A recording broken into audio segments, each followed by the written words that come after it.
I want to be royalty. I want to have power.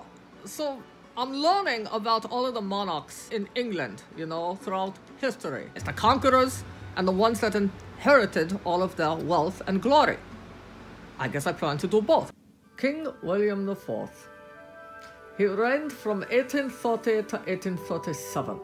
He was the brother of King George IV.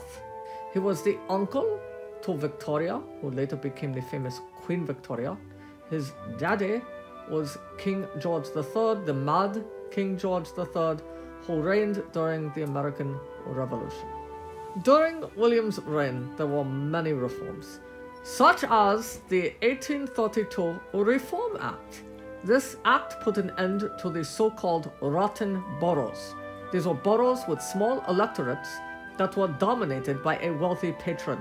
Thus, by abolishing these rotten boroughs, the middle classes were better represented.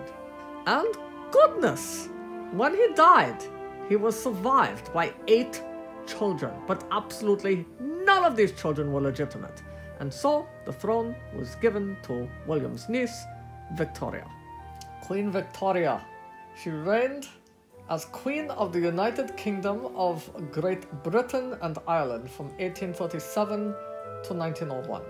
Her 63-year reign was known as the Victorian Era. Makes sense. Queen Victoria, Victorian Era.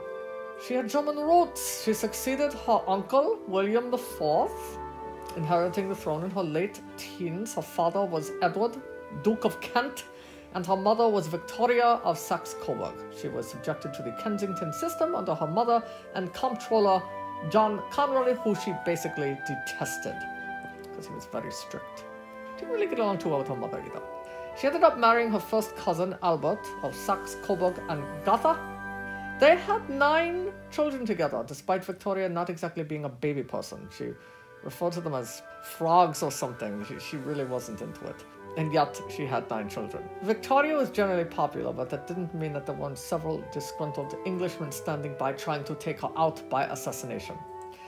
After her beloved husband Albert died, she basically mourned the next 40 years of her reign, always wearing black and staying out of the public eye. She was actually pretty unpopular during the first years of her widowhood, but she regained popularity in the 1880s and the 1890s. Regarded as a matriarchal figure, she was the grandmother of Europe, with 42 grandchildren, 34 who survived to adulthood.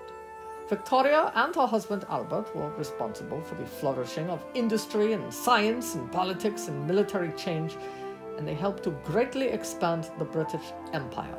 In 1876, Victoria was granted the title of Empress of India by the British Parliament. She was a national icon, known for placing emphasis on morality and family values. This was in stark contrast to the scandalous earlier House of Hanover reigns. The monarchy under Victoria became more symbolic than political. Victoria was the last British monarch of the House of Hanover. She was succeeded by her son, Edward VII, who she basically accused of killing her husband because he was such a wild child, in his younger days. She claimed that the stress got to her husband. Anyway, whatever. But she was succeeded by her son, Edward VII of the House of Saxe-Coburg and Gotha.